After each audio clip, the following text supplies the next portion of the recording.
بسم الله الرحمن الرحيم. الحمد لله نحمده ونستعينه ونستغفره ونؤمن به ونتوكل عليه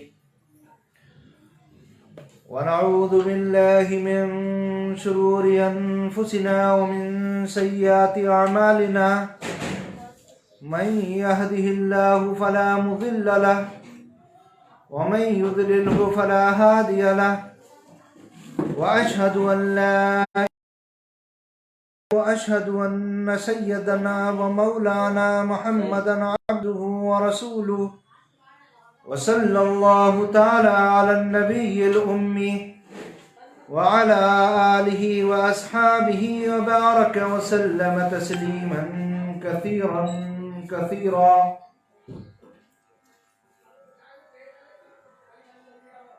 پچھلی مرتبہ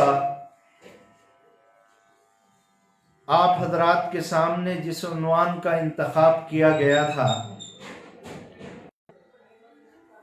وہ عنوان تھا بچوں کی تربیت،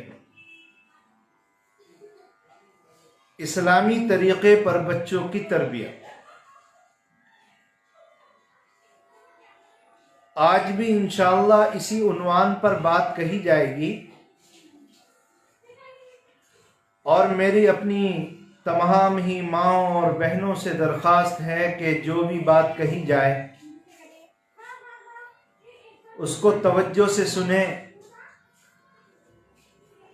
اور یاد کر کے اپنے گھر جائیں اور اپنے بچوں کی تربیت انہی باتوں کے مطابق کریں. میں یہ بات آپ حضرات کی خدمت میں اس سے پہلے بھی عرض کر چکا ہوں کہ انسان کی اولاد اس کے مال اور دولت سے کہیں زیادہ عزیز ہوتا ہے. میری ماؤں بہنوں، کی مال اور دولت اگر کسی وجہ سے ختم ہو جائے اور اس کو اپنے کاروبار میں اور زمین و جائیداد میں نقصان اٹھانا پڑے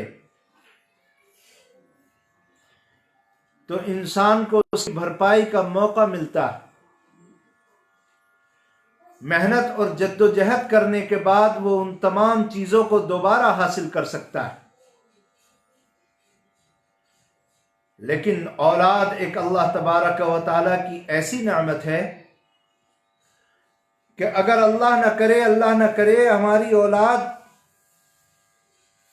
خراب ہو جائے اور خراب ماحول کے اندر اس کی پرورش ہو تو وہ دنیا اور آخرت دونوں کے نقصان کا ذریعہ بن جاتی ہے. ہم نے دیکھا ہے کہ کتنے لوگ اپنے بڑھاپے کی عمر کو پہنچنے کے بعد اپنے بچوں کی محبت اور اپنے بچوں کی خدمت سے محروم ہو جاتے ہیں. ہم نے وہ منظر بھی دیکھا ہے کہ بوڑھی ماں اور بوڑھے باپ کو بچے گھر سے دھکا مار کر نکال دیتے ہیں. میں نے عرض کیا تھا کہ حیدرآباد میں نے دیکھا ہے کہ وہاں پر عورتوں اور بوڑھے مردوں کے لیے کیمپ بنے ہوئے ہیں. نہ جانے کتنے لوگ ایسے ہیں جو ماں باپ کے بوڑھا ہونے کے بعد ان کو اپنے ساتھ اپنے گھر میں رکھنا بوجھ سمجھتے ہیں. ماں بوڑھی ہوئی ان کو اس کیمپ میں چھوڑ کر کے چلے جاتے ہیں. باپ بوڑھا ہوا اس کو گھر سے نکال دیتے ہیں، وہ بیچارہ اس کیمپ میں آ کر کے رہنے لگتا ہے. وہیں وہ جیتے ہیں وہیں مرتے ہیں، گھر والوں کو ان کا پتہ بھی نہیں رہتا، اور وہ اپنے بچوں کے لیے افسوس کرتے رہتے ہیں. یقیناً ان ماں باپ کے ساتھ بچوں کا بڑا ظلم ہے. اگر کسی نے اپنے ماں باپ کا آخری وقت پایا ہے تو ان بچوں کی سعادت مندی یہ ہے کہ وہ اپنے ماں باپ کی خدمت کریں. لیکن اگر حقیقت میں غور کیا جائے تو جس قدر گنہگار ماں باپ بچے ہیں اسی قدر گنہگار ان کے ماں باپ بھی ہوتے ہیں. جب بچوں کی تربیت کا زمانہ ہوتا ہے تو لوگ اپنے بچوں کو اچھی اور نیکی کی باتیں نہیں سکھاتے، ان کو آزاد ماحول کے اندر چھوڑ دیا جاتا ہے، ان کو برے ماحول کے اندر چھوڑ دیا جاتا ہے، اور ان کے ساتھ، ان کے سامنے اور ان کی موجودگی میں وہ کام کیے جاتے ہیں جس سے بچوں کا ایک خاص ذہن بنتا ہے اور ماں باپ کی خدمت سے وہ لوگ دور ہو جاتے ہیں۔ میری ماں و بہنوں، یہ مضمون 1 مہینے سے چل رہا ہے، اسی مضمون کو میں آگے بڑھاؤں گا۔ جو لوگ سمجھدار ہوتے ہیں اور جو لوگ پڑھے لکھے ہوتے ہیں، اور خصوصاً مائیں، اس لیے کہ بچے کی تربیت کا پہلا مدرسہ اور پہلا اسکول اس کی ماں کی گود ہے، وہ لوگ اپنے بچوں کی تربیت میں خاص رول ادا کرتے ہیں۔ میں ایک بات آپ کے سامنے عرض کر دوں کہ پچھلی مرتبہ میں یہ بات عرض کی گئی کہ حدیث شریف کے اندر آتا ہے کہ بچے کی ماں کے قدموں کے نیچے اس کی اولاد کے لیے اللہ تعالیٰ نے جنت رکھی ہے۔ ہم جب کسی عورت کو سمجھاتے ہیں، عام طور پر گھروں میں یہ ہوتا ہے کہ بچوں کا زیادہ تر تعلق ماں کے ساتھ ہوتا ہے، باپ تو اپنے کام میں اور گھر کے باہر کے کاموں میں مصروف رہتا ہے۔ دن میں بچے کبھی گھر میں یہاں توڑ پھوڑ کرتے ہیں، کبھی وہاں توڑ پھوڑ کرتے ہیں، بچے ماں کا کہنا نہیں مانتے، اس لیے ماں کو عام طور پر بہت جلدی غصہ آتا ہے، اور آنا بھی چاہیے، اور ماں اس غصے میں اپنے بچوں کے سامنے ایسی زبان کھولتی ہے اور ایسا معاملہ کرتی ہے جس سے ان بچوں کی تربیت میں بڑا نقصان ہوتا ہے۔ اگر ماں کو یہ بات سمجھائی جائے کہ آپ اپنے بچوں کے ساتھ اس طرح کا معاملہ نہ کریں، آپ اپنے بچوں کے ساتھ محبت کا معاملہ کریں اور ان کی تربیت کو سکون اور اطمینان سے انجام دیں، تو ماں کا کہنا صرف اتنا ہوتا ہے کہ یہ دن بھر ہمیں پریشان کرتے ہیں، کہاں تک ہم اس کی باتوں کو برداشت کریں۔ بات تو بالکل صحیح ہے، لیکن ذرا ماں اس پہلو کو دوسرے حساب سے دیکھے، سکے کے دوسرے رخ کو دیکھے کہ اللہ تعالیٰ نے اس ماں کے لیے اس کے قدموں کے نیچے جنت کو سجا کے رکھا ہے۔ اللہ کے رسول صلی اللہ علیہ وسلم کی خدمت میں صحابی حاضر ہوئے اور حاضر ہو کر کے عرض کیا کہ اے اللہ کے رسول، ماں باپ میں کس کا حق زیادہ ہے؟ اللہ کے رسول صلی اللہ علیہ وسلم نے فرمایا امک، تیری ماں، یعنی ماں باپ میں سب سے پہلا حق اور رعایت اور خدمت کی سب سے زیادہ مستحق تیری ماں ہے۔ اللہ اس صحابی نے اللہ کے رسول صلی اللہ علیہ وسلم سے پھر عرض کیا، اللہ کے رسول دوسرے نمبر پر کس کا حق ہے؟ آپ نے فرمایا امک، تیری ماں۔ صحابی حیرت میں پڑ گئے کہ پہلی مرتبہ بھی ماں کا نام لیا اور دوسری مرتبہ بھی اللہ کے رسول صلی اللہ علیہ وسلم نے ماں کا نام لیا۔ اس صحابی نے تیسری مرتبہ عرض کیا کہ اللہ کے رسول صلی اللہ علیہ وسلم پھر اس کے بعد میں کون میرے اچھائی کا اور خدمت کا مستحق ہے؟ آقا نے پھر فرمایا امک، تیری ماں۔ اور چوتھی مرتبہ اس نے سوال کیا تو آپ نے فرمایا ابا کا، تیرا باپ۔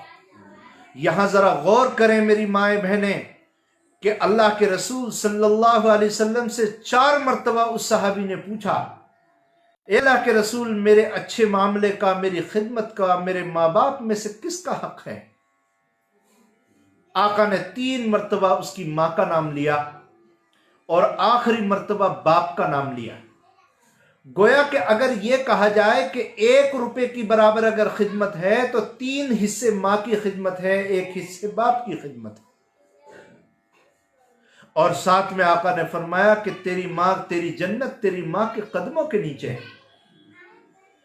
تو میری ماں و بہنوں، میں آپ کو توجہ دلانا چاہتا ہوں کہ رب کائنات نے تمہارے بچوں کی جنت تمہارے قدموں کے نیچے رکھی ہے، اور رب کائنات نے تمہارے شوہروں کے مقابلے تمہاری خدمت اور عظمت کو 3 گنا بڑھا دیا۔ اس کی وجہ یہی ہے کہ ماں کو بچے کی تکلیفیں سب سے زیادہ اٹھانی پڑتی ہیں۔ ایک بچہ ماں کے پاس سوتا ہے، سردی کے زمانے میں وہ پیشاب کر دیتا ہے، ماں اسی گیلے اور ٹھنڈے بستر کے اندر اپنے بچے کی خاطر پڑی رہتی ہے، صبح شام اپنے بچوں کو کھانا بنا کر کے دیتی ہے، اپنے بچوں کے کپڑے بدلتی ہے، ان کے کپڑوں کو دھوتی ہے۔ بچے دن بھر شیطانیاں اور شرارتیں کرتے ہیں، ماں کی نافرمانیاں کرتے ہیں، لیکن ماں اپنے بچوں کی تربیت کے لیے ان تکلیفوں کو برداشت کرتی ہے۔ ان تکلیفوں اور ان پریشانیوں کو برداشت کرنے پر ہی اللہ تعالیٰ نے آپ کو یہ مقام عطا فرمایا، یہ مقام عطا فرمایا۔ اب کسی عورت کا یہ کہنا کہ ہم بچوں کو کیوں نہ ماریں، بچوں کو کیوں پریشان نہ کریں، بچوں کو کیوں بد دعائیں نہ دیں، یہ پریشان کرتے ہیں، یہ آپ کا کہنا صحیح نہیں، اس لیے کہ رب کائنات نے، رب کعبہ نے آپ کی خدمت کا صلہ دنیا میں بھی عطا فرمایا اور آخرت میں بھی عطا فرمایا۔ اس کا سیدھا مطلب یہ ہوا کہ آقا نے فرمایا کہ تمہاری جنت تمہاری ماں کے قدموں کے نیچے ہے۔ اس کا سیدھا مطلب یہ ہے کہ جو لوگ اپنی ماں کی خدمت کرتے ہیں اور جو لوگ اپنی ماں کو راضی کرتے ہیں، ماں کی رضامندی سے اللہ تعالیٰ ان کی اولاد کو جنت عطا فرمائیں گے۔ آپ نے ایک قصہ سنا ہوگا، اللہ کے رسول صلی اللہ علیہ وسلم کے زمانے میں، دیکھو اس دنیا پر سب سے افضل ترین لوگ انبیاء اور رسول ہوتے ہیں۔ اللہ تعالیٰ نے اس دنیا میں 1,24,000 انبیاء اور رسولوں کو بھیجا۔ وہ دنیا کے سب سے افضل لوگ، انسانوں سے بھی افضل، فرشتوں سے بھی افضل، کعبے سے بھی افضل، اس زمین پر اللہ کی سب سے بہترین، سب سے افضل مخلوق، اللہ تعالیٰ جن کی سب سے زیادہ سنتے ہیں، جن کی سب سے زیادہ دعاؤں کو قبول فرماتے ہیں، اللہ تعالیٰ جن سے سب سے زیادہ محبت کرتے ہیں، وہ انبیاء کی جماعت ہے۔ اور انبیاء کے بعد میں اگر کسی کا مقام اور مرتبہ ہے تو وہ اللہ کے رسول کے صحابہ کا ہے۔ اگر صحابی اس آدمی کو کہتے ہیں جو اللہ کے رسول صلی اللہ علیہ وسلم کی خدمت میں حاضر ہوا، مسلمان ہوا، اور مسلمان ہونے کے بعد میں اللہ کے رسول سے ملاقات کی اور اسلام پر ہی اس کی موت ہوئی، تو وہ صحابی رسول ہے، اور اللہ تعالیٰ نے ان صحابہ کے لیے جنت کا وعدہ فرمایا اور اعلان فرمایا کہ یہ اللہ سے راضی ہو گئے اور اللہ ان سے راضی ہوگا۔ کتنا بڑا مقام! آپ دیکھیے کہ دنیا کے اندر اور آخرت کے اندر انبیاء کے بعد میں اگر کسی کو جنت میں بڑا مقام ملے گا، اللہ تعالیٰ انبیاء کے بعد میں اگر کسی جماعت سے سب سے زیادہ محبت کرتے ہیں تو وہ صحابہ کی جماعت ہے۔ اب ایک قصہ سنیے، میری ماں و بہنوں، اللہ کے رسول صلی اللہ علیہ وسلم کے زمانے میں یمن کے کسی علاقے میں ایک لڑکا رہتا تھا جس کا نام اویس تھا۔ اس کا نام اویس تھا۔ اس نے اللہ کے رسول صلی اللہ علیہ وسلم کو خط لکھا یا کسی کے ذریعے خبر پہنچائی، اے اللہ کے رسول صلی اللہ علیہ وسلم، میں مسلمان ہو چکا ہوں اور میں چاہتا ہوں کہ میں یہاں سے آپ کے شہر کا سفر کروں اور آپ کی خدمت میں حاضر ہو کر آپ سے ملاقات کروں اور ملاقات کر کے شرف صحابیت کو قبول کروں۔ کتنی بڑا احساس جتایا۔ لیکن اس بچے نے، لڑکے نے ساتھ میں یہ بھی لکھا کہ اللہ کے رسول صلی اللہ علیہ وسلم، میرے گھر میں میری ایک بوڑھی ماں ہے، وہ میرے علاوہ اس بوڑھی ماں کا خدمت کرنے والا کوئی نہیں۔ اگر میں آپ سے ملاقات کے لیے آتا ہوں تو میری ماں کو پریشانی ہو سکتی ہے۔ اے اللہ کے رسول صلی اللہ علیہ وسلم، آپ فرمائیں کہ میں آپ سے ملاقات کے لیے حاضر ہوں یا پھر اپنی ماں کی خدمت کے لیے رک جاؤں۔ آقا نے جو جواب دیا وہ میری ماں کو سننا چاہیے اور یاد رکھنا چاہیے۔ اللہ کے رسول صلی اللہ علیہ وسلم نے اویس قرنی کے خط کا جو جواب دیا، آپ نے فرمایا کہ تمہیں میری خدمت میں حاضر ہونے کی کوئی ضرورت نہیں، اپنی ماں کی خدمت کرو، اللہ تعالیٰ اسی کی برکت سے تمہارے درجات بلند فرما دیں گے۔ چنانچہ وہ لڑکا اللہ کے رسول کی خدمت میں حاضر نہیں ہوا اور ماں کے ساتھ ہی وہ رہا، اور کبھی پوری زندگی اللہ کے رسول صلی اللہ علیہ وسلم سے ملاقات نہیں ہو سکی۔ لیکن اس ماں کی خدمت کا اس لڑکے کو کیا صلہ ملا؟ آگے اس قصے کو سنیے۔ اللہ کے رسول صلی اللہ علیہ وسلم نے اپنے آخری زمانے میں، اپنی آخری عمر میں حضرت عمر فاروق رضی اللہ تعالیٰ عنہ کو بلایا اور بلا کر کے فرمایا، اے عمر، یمن کی جانب سے ایک قافلہ آئے گا، اس قافلے کے اندر ایک لڑکا ہوگا جو قبیلے قرن سے تعلق رکھتا ہوگا، اس کا نام اویس ہوگا، اور اس کے جسم پر سفید برس کے نشانات ہوں گے۔ آپ نے فرمایا، اے عمر، اگر تمہاری اس سے ملاقات ہو تو تم اپنے لیے اس لڑکے سے دعائے مغفرت کرانا۔ آپ سن رہی ہیں؟ دیکھو، اللہ کے رسول ایک بڑے صحابی کو، اللہ کے رسول کے 4 بڑے صحابی ہیں، حضرت ابو بکر، حضرت عمر، حضرت عثمان، حضرت علی، اور اللہ کے رسول صلی اللہ علیہ وسلم نے ان چاروں کے بارے میں فرمایا، ابو بکر جنت میں جائے گا، عمر جنت میں جائے گا، عثمان جنت میں جائے گا، علی جنت میں جائے گا۔ دنیا میں ہی اللہ کے رسول صلی اللہ علیہ وسلم نے ان چاروں کو جنت کی بشارت سنائی ہے۔ لیکن اس کے باوجود بھی اتنے بڑے صحابی، اللہ کے رسول صلی اللہ علیہ وسلم کے دوست، اللہ کے رسول صلی اللہ علیہ وسلم کے خسر، اللہ کے رسول صلی اللہ علیہ وسلم کے خلیفہ، آپ ان سے فرماتے ہیں، اے عمر، یمن کی طرف سے ایک قافلہ آئے گا جس کا تعلق قبیلے قرن سے ہوگا، اور وہ آنے کے بعد اس میں ایک لڑکا ہوگا جس کا نام اویس ہوگا، اور اس کے بدن پر سفید داغ ہوں گے۔ اے اویس، تو اپنے لیے اس سے دعا کرانا، اللہ تعالیٰ اس کی دعا کو قبول فرمائیں گے۔ میری ماں بہنوں، اس ماں کی برکت سے اور اس ماں کی خدمت کی برکت سے اللہ تعالیٰ نے اس بچے کو یہ مقام عطا فرمایا کہ اللہ کے رسول صحابہ کو فرما رہے ہیں کہ آپ کو ان سے دعا کی درخواست کرنا ہے۔ چنانچہ حضرت عمر فاروق رضی اللہ تعالیٰ عنہ، اللہ کے رسول کے زمانے کے بعد میں یمن کی جانب سے جو بھی قبیلہ آتا، آپ وہاں جا کر کے پوچھتے، کیا تم لوگوں میں سے کوئی اویس قرنی ہے؟ ایک زمانے تک وہ پوچھتے رہے۔ ایک مرتبہ حضرت عمر کو معلوم ہوا کہ یمن کی طرف سے ایک قافلہ آیا ہے۔ حضرت عمر رضی اللہ تعالیٰ عنہ تشریف لے گئے، اور لے جانے کے بعد میں پوچھا تو اس میں حضرت اویس سے ملاقات ہوئی۔ آپ نے ان کے جسم پر دیکھا کہ سفید دھبے، برس کے سفید دھبے، اللہ حضرت عمر نے پہچان لیا، اور حضرت اویس حضرت اویس علیہ الرحمہ سے درخواست کی کہ آپ میرے حق میں دعا کریں۔ انہوں نے فرمایا کہ اے عمر، میں کیسے تمہارے لیے دعا کر سکتا ہوں؟ تم تو اللہ کے رسول صلی اللہ علیہ وسلم کے صحابی ہو۔ حضرت عمر نے فرمایا، اے اویس، میرے آقا نبی کریم علیہ السلام نے مجھے حکم دیا ہے کہ میں تم سے دعا کراؤں۔ تو حضرت اویس قرنی کی آنکھوں سے آنسو جاری ہو گئے، اور انہوں نے حضرت عمر کے لیے دعا فرمائی۔ تو میری ماں و بہنوں، یہ مقام ماں کی خدمت کی وجہ سے اس بچے کو ملا۔ اگر یہی ماں اگر اس بچے کی تربیت میں حصہ لے تو اس بچے کو بہت بڑا انسان بنا سکتی ہے۔ ہمارے گھروں میں عام طور پر ہوتا کیا ہے، کوئی بھی ماں اپنے بچوں سے بات کرنے کے لیے اور ان کی بات سننے کے لیے تیار نہیں ہے۔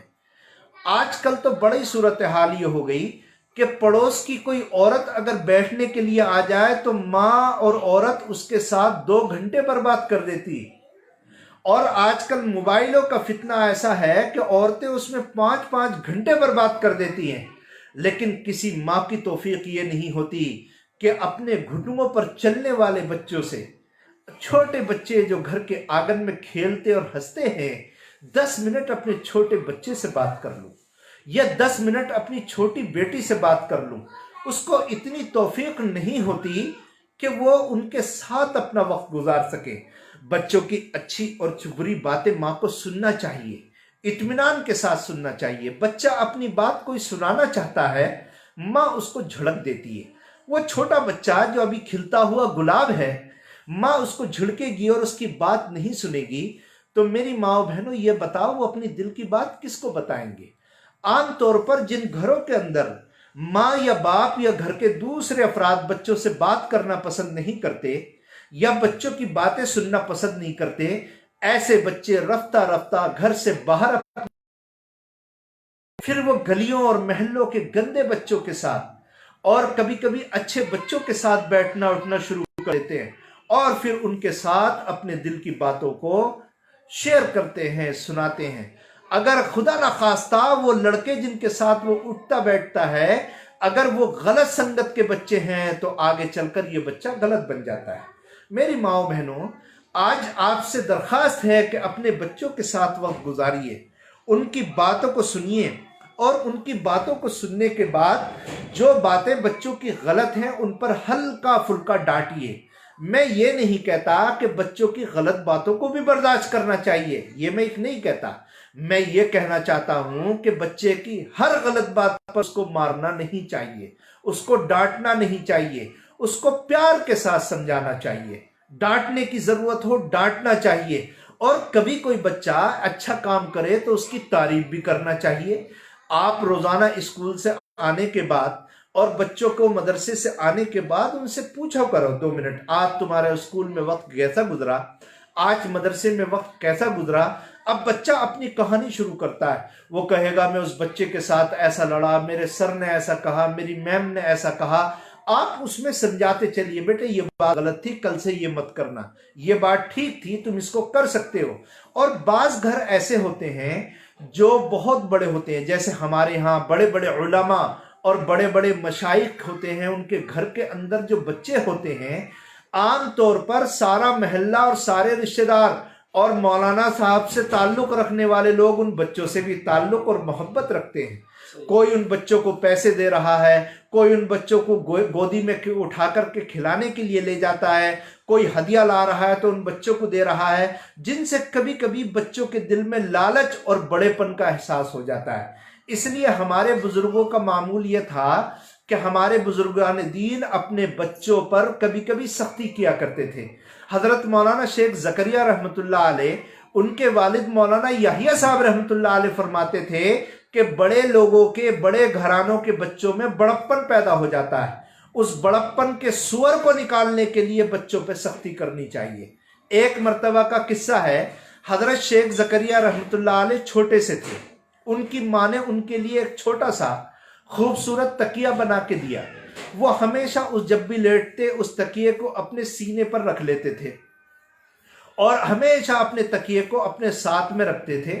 ایک مرتبہ کیا ہوا، حضرت شیخ خود فرماتے ہیں کہ میرے والد محترم حضرت مولانا یحییٰ صاحب رحمۃ اللہ علیہ آرام کرنے کے لیے چارپائی پر لیٹے، آپ نے فرمایا، مجھ سے فرمایا کہ جاؤ تکیہ لے کر کے آؤ۔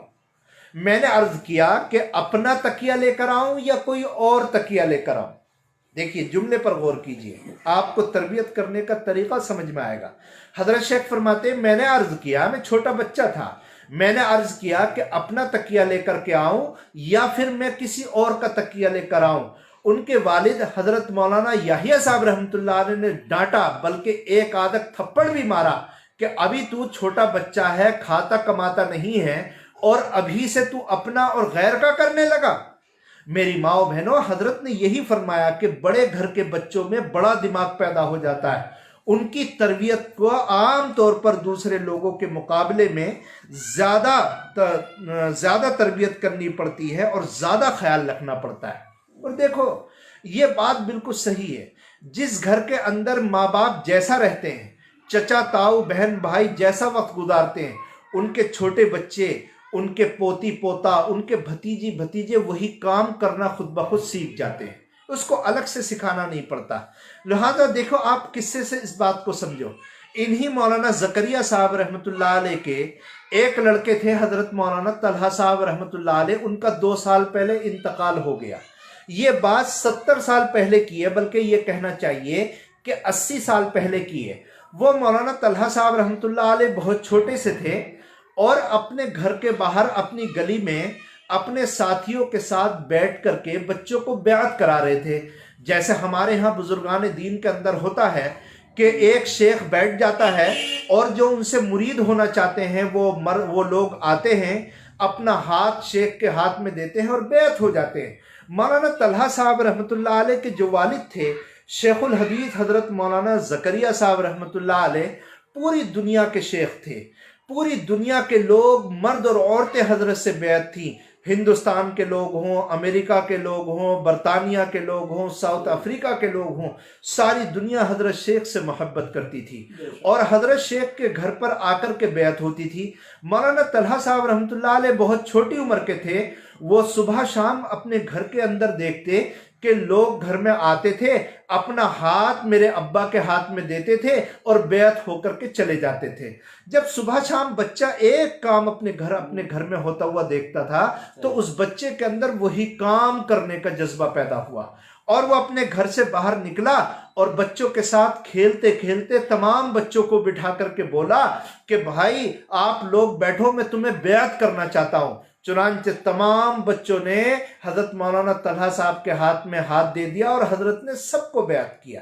اتفاق کی بات، اللہ کا کرنا دیکھیے، حضرت مدنی رحمت اللہ علیہ، حضرت مولانا حسین احمد مدنی رحمت اللہ علیہ جو دارالعلوم دیوبند کے شیخ الحدیث اور صدر المدرسین تھے اور جو ہندوستان کی جنگ آزادی میں حصہ لیا اور کئی سال ہندوستان رہے اور ساری دنیا کے علماء اور ساری دنیا کے مشائخ ان سے محبت اور تعلق رکھتے تھے، اتفاق سے وہ راستے میں آ رہے تھے حضرت مولانا زکریہ صاحب رحمۃ اللہ علیہ سے ملاقات کے لیے۔ انہوں نے دیکھا کہ گھر کے دروازے کے قریب مولانا شیخ زکریہ رحمۃ اللہ علیہ کا چھوٹا سا بچہ مولانا طلحہ صاحب رحمۃ اللہ علیہ بچوں کو بیعت کر رہا ہے، تو حضرت مولانا حسین احمد مدنی رحمۃ اللہ علیہ وہ بھی وہیں بیٹھ گئے اور مولانا طلحہ صاحب سے فرمایا بیٹے ہمیں بھی بیعت کر لو۔ مولانا طلحہ صاحب نے فرمایا اپنا ہاتھ لائیے۔ دیکھیں ایک بچہ اپنے زمانے کے سب سے بڑے عالم، سب سے بڑے شیخ اور سب سے بڑے مجاہد سے کہتا ہے لائیے، ہاتھ لائیے، میں آپ کے اپنے ہاتھ پر بیعت کروں گا۔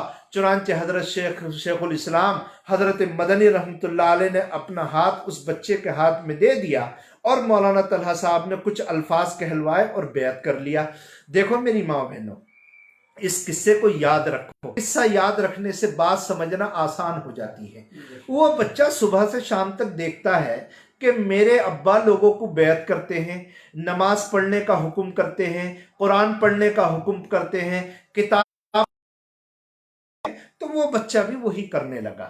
دیکھو جس گھروں کے اندر ہمارے محلے میں ہم نے دیکھا ہے کہ جن گھروں میں چادریں بننے کا کام ہوتا ہے، ان کے چھوٹے چھوٹے بچے خود ہی سے نل کی نلی پھرانا سیکھ جاتے ہیں، خود ہی سے نل کی نلی ڈالنا سیکھ جاتے ہیں، خود ہی سے وہ بچے جاتے ہیں، ان کو سکھانے کی ضرورت نہیں پڑتی، چونکہ صبح سے شام تک وہ گھر کے لوگوں کو بنتا ہوا دیکھتے ہیں۔ جس گھروں کے اندر ڈاکٹری کا کام ہوتا ہے ان کے بچے یہی کام کرتے ہیں کہ وہ لوگ آتے ہیں اور آنے کے بعد میں باپ کو دیکھتے ہیں کہ وہ آلہ لگا کر کے بچوں کو، مریضوں کو دیکھ رہا ہے، تو وقت ملنے پر بھی وہ بچے اسی طرح آلہ لگا کر کے بچوں کو چیک کرنے لگتے ہیں۔ میری ماؤں بہنوں، ان تمام واقعات سے اگر کسی کے گھر کے اندر آپ یہ دیکھیں کہ کسی کے گھر کے اندر اگر ماں باپ صبح سے شام تک گالی گلوچ کریں تو وہ بچے کیا کریں گے؟ گالی ہی بکیں گے۔ جن گھروں کے اندر جھوٹ بولنے کا تصور ہو وہ بچے جھوٹ ہی بولیں گے۔ عام دیکھو، میں ایک قصہ آپ کو سناتا ہوں۔ میں ٹانڈے میں ایک حافظ صاحب کے گھر گیا، وہاں جانے کے بعد میں نے دروازے پہ جب میں پہنچا تو ان کی 5-6 سال کی لڑکی گھر دروازے پر کھڑی تھی، وہ مجھے جانتی تھی۔ وہ اندر گئی اور جا کر کے زور سے بولی، ابا جی مفتی صاحب آئے ہیں، منع کر دوں کہ آپ گھر پر نہیں ہیں؟ وہ بچی بولی کہ ابا جی مفتی صاحب آئے ہیں، کیا میں منع کر دوں کہ آپ گھر پر نہیں ہیں؟ میری چونکہ اس بچی نے اتنی زور سے بولا کہ گھر کے باہر بھی آواز آ گئی، تو وہ حافظ صاحب بولے کہ منع مت کرو، میں ملنے جا رہا ہوں۔ اگر یہ بچی جو آج اتنی بڑی بات کہہ رہی ہے، یہ اس لیے کہہ رہی ہے کہ اس کے باپ نے اور اس کی ماں نے اس کو جھوٹ بولنا سکھایا ہے۔ میری ماؤں بہنوں، اپنے گھر کا معاشرہ ٹھیک کرو۔ آپ یہ بتائیے کہ ماں تو نماز پڑھتی نہیں، ماں تو قرآن پڑھتی نہیں، ماں تو اپنی ساس کی عزت کرتی نہیں، ماں تو اپنی ماں کی عزت کرتی نہیں، ماں اپنے بڑوں کی عزت نہیں کرتی اور اپنے چھوٹوں پر شفقت سے تعلق نہیں رکھتی۔ مجھے یہ بتاؤ کہ اس بچے سے آپ کیسے امید رکھ سکتے ہو کہ یہ بڑے ہو کر کے نماز پڑھے گا؟ مجھے سچی بات بتاؤ کہ آپ کیسے امید رکھتے ہو کہ آج تم اپنی ساس کی عزت نہیں کرتی تو یہ بچہ آگے چل کر کے اپنی دادی کی عزت کرے گا؟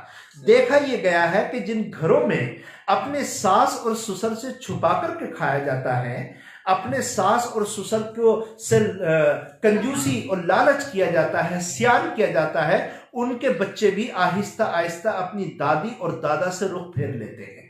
میری ماں بہنوں، یہ تمہارا عمل کسی بچے کو بڑا ولی بنا سکتا ہے اور تمہارا عمل کسی بچے کو بہت چھوٹا بنا سکتا ہے۔ دیکھو گھر میں کیا ہوتا ہے، حضرت مولانا ابوالکلام آزاد رحمۃ اللہ علیہ ہندوستان کے بہت بڑے آدمی تھے، جنگ آزادی میں حصہ لیا، اور لوگ کہتے ہیں کہ وہ ایسا تقریر کرنے والا تھا کہ ہندوستان میں اس سے اچھی تقریر کرنے والا نہ تو کوئی پیدا ہوا اور نہ وہ پیدا ہوگا۔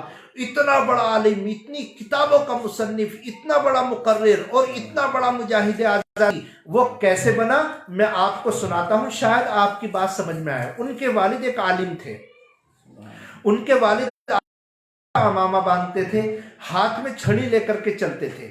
ایک مرتبہ کیا ہوا کہ مولانا آزاد رحمۃ اللہ علیہ چھوٹے بچے تھے، اور وہ چھڑی لے کر اپنے باپ کا امامہ انہوں نے سر پر رکھا اور اپنی چھڑی کو ہاتھ میں لیا اور اکڑ کر کے چلنے لگے، اور اپنی دو بہنوں سے کہا کہ تم میرا استقبال کرو اور یہ کہو کہ بڑے مولانا آ رہے ہیں۔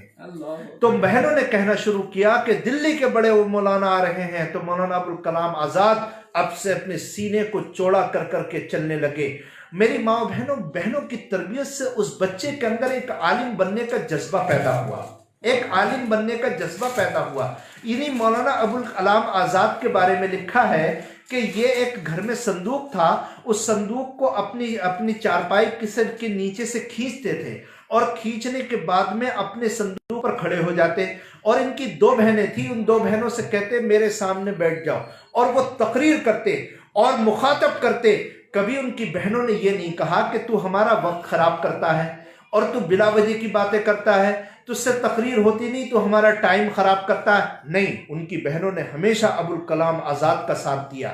جتنی دیر وہ تقریر کرتے، بہنیں جم کر کے بیٹھتی، ان کی بات سنتی، ان کی تقریر پر واہ واہ کرتی۔ وہ عمامہ پہن کر اور چھڑی لے کر کے جب گھر میں اور صحن میں ٹہلتے تو بہنیں ان کا استقبال کرتی اور کہتی دہلی کا بڑا عالم آیا ہے۔ معلوم ہے ان دو بہنوں کی حوصلہ افزائی سے، گھر کی تربیت سے یہ آدمی کون بڑا سبحان الہند مولانا ابوالکلام آزاد بنے، جن کے انتقال کو 70 سال گزر چکے، لیکن ان کا نام آج بھی ہندوستان میں روشن ہے اور ہندوستان کی تاریخ میں زندہ و جاوید ہے۔ یہ اس لیے ہوا کہ ان کے گھر کے افراد نے اپنے بچوں کا ساتھ دیا۔ ہمارے گھروں کا حال تو یہ ہے کہ وہ بچوں کی تقریر کیا سنیں، بچوں کا استقبال کیا کریں۔ ماں باپ کو 2 لمحے کے لیے اپنے بچوں سے بات کرنے کی اجازت نہیں ہے۔ باپ تو آتا ہے کام سے تو اس کو ہوٹلوں سے فرصت نہیں ہے، اماں ہے تو اماں کو پڑوسیوں سے فرصت نہیں ہے، اماں ہے تو اماں کو موبائل سے فرصت نہیں ہے۔ دیکھو ایک بات میں سناتا ہوں، بات سنانے کی تو نہیں ہے لیکن بات سمجھانے سے، ذرا مثال سے بات سمجھ میں آتی ہے۔ فلم بنانے والی ایک ہیروئن ہے، وہ فلموں میں کام کرتی ہے۔ اب آپ جانتے ہیں کہ جو لوگ فلموں کا کام کرتے ہیں ان کا کام گانا بجانا، گانے سننا ہی ہے، اس کے بغیر وہ لوگ کیسے رہ سکتے ہیں۔ لیکن میں نے ایک عورت کا جو ہیروئن ہے اور فلم بناتی ہے، اس کا ایک انٹرویو اخبار میں پڑھا۔ اس کی ایک بچی چھوٹی تھی، سوال کرنے والے نے سوال پوچھا کہ آپ کی جب بچی پیدا ہوئی تو آپ نے بچی کی تربیت کے لیے کیا کیا کیا؟ اس پترکار نے پوچھا۔ اس عورت نے جو جواب دیا اور جو جواب اخبار میں لکھا ہوا تھا، اس کو پڑھ کر کے مجھے بڑی حیرت ہوئی کہ دنیا میں ایسے لوگ بھی ہیں۔ اس ہیروئن نے جواب دیا کہ جب میری لڑکی پیدا ہوئی تو 3 سال تک میں نے نہ تو کسی فلموں میں کام کیا اور نہ اپنے گھر میں کوئی گانا بجا کر کے سنا، کوئی گانا میں نے نہیں سنا۔ پترکار نے پوچھا کہ ایسا تم نے کیوں کیا؟ اس نے کہا کہ میں نے اپنی بیٹی کے تربیت کے لیے 24 گھنٹے اپنی بچی کے نام کر دیے، اپنی بیٹی کے نام کر دیے۔ میری ماں بہنوں، دیکھو بچوں کی تربیت کرنے سے اور بچوں کے ساتھ بننے سے ایسا ہوتا ہے۔ دیکھو کبھی کبھی ایسا ہوتا ہے کہ بچے گھبرا جاتے ہیں، بچے ماں باپ سے ڈرنے لگتے ہیں۔ دیکھو عام طور پر ایسے واقعات گھروں میں آتے ہیں۔ کبھی لڑکی، اللہ نہ کرے کسی کے ساتھ یہ واقعہ پیش آ جائے کہ لڑکی ایک غیر لڑکے کو لے کر کے بھاگ جاتی ہے، پورے محلے پوری بستی میں اس خاندان کا نام بدنام ہوتا ہے، ماں باپ بھی شرمندہ ہو جاتے ہیں، بھائی بہنیں بھی شرمندہ ہوتی ہیں اور اپنی بیٹی اور اس لڑکے کو جیل میں ڈلوا دیتے ہیں۔ بعض جگہ دیکھا گیا ہے کہ وہ ان بچوں کو قتل کرا دیتے ہیں۔ میری ماں بہنوں ذرا یہ بتائیے کہ یہ لوگ جس طرح اس لڑکی کی اتنی بڑی غلطی ہے، اسی طرح اس کی تربیت کرنے ماں باپ کی بھی غلطی ہے۔ وہ اپنے بچوں کو کیوں وقت نہیں دیتے کہ اپنے بچوں کے دل کی بات سمجھے؟ اگر کسی باپ کی اپنے بچوں کے ساتھ دوستی ہوگی، کسی ماں کی اپنے بچوں کے ساتھ دوستی ہوگی، اور اللہ نہ کرے کسی گھر کے اندر اگر ایسے حالات پیدا ہو چکے ہیں تو بچے اپنے ماں باپ سے اپنے دل کی بات سنائیں گے تو ہو سکتا ہے کہ اس بڑے واقعے سے بچا جا سکے، ان کو سمجھایا جا سکے، لیکن حالات ایسے نہیں ہیں۔ تو میری ماں بہنوں، کبھی کبھی ایسا ہوتا ہے کہ بچے اتنے گھبرا جاتے ہیں، اس وقت بچوں کو حوصلہ دینے کی ضرورت ہے، بچوں کو ڈانٹنے اور ڈپٹنے کی ضرورت نہیں۔ دیکھو میں آپ کو قصہ سناتا ہوں۔ مولانا عبد الماجد دریابادی رحمۃ اللہ علیہ بہت بڑے عالم گزرے ہیں۔ یہ دریاباد لکھنؤ کے قریب ضلع بارہ بنکی میں ایک جگہ ہے، وہاں کے رہنے والے تھے۔ میری ماں بہنوں، ہوا یہ کہ مولانا عبد الماجد دریابادی رحمۃ اللہ علیہ فرماتے ہیں جب وہ چھوٹے سے تھے تو ان کا قرآن کریم پارہ، جس کو ہم کہتے ہیں پارہ شروع ہونا، تو قرآن کریم شروع ہونا تھا، اس کو کہتے ہیں بسم اللہ کی رسم بسم اللہ۔ تو مولانا عبد الماجد دریابادی کے تمام رشتہ دار آ گئے، محلے کے تمام لوگ آ گئے، قاری صاحب بھی آ گئے، پردہ بیچ میں ڈال دیا گیا، پردے کے پیچھے عورتیں بیٹھ گئی، ادھر مرد بیٹھ گئے، بازار سے بہت ساری مٹھائی آ گئی۔ اب مولانا عبد الماجد دریابادی جو چھوٹے سے بچے تھے، اس بچے کو بلا کر کے قاری صاحب نے کہا پڑھو بسم اللہ الرحمن الرحیم، لیکن بچہ اتنے سارے مجمع کو دیکھ کر کے گھبرا گیا اور زبان بند ہو گئی، اب وہ بسم اللہ نہیں پڑھ سکتا۔ قاری صاحب نے کئی مرتبہ کہا، 2 مرتبہ کہا، 4 مرتبہ کہا، 6 مرتبہ کہا، اس بچے کی زبان نہیں کھلتی۔ آس پاس کے دوسرے لوگوں نے کہا کہ بسم اللہ پڑھو، وہ بچہ زبان نہیں کھول رہا۔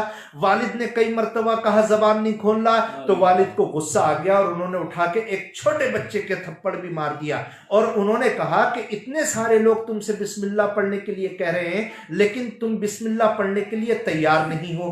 آہستہ جب بہت دیر ہو گئی اور بچہ بالکل خاموش ہے، اس کی آنکھوں سے آنسو جاری ہیں، وہ رونے لگا لیکن بسم اللہ پڑھنے کے لیے تیار نہیں، تو لوگ بھی وہاں سے اٹھ کر کے جانے لگے۔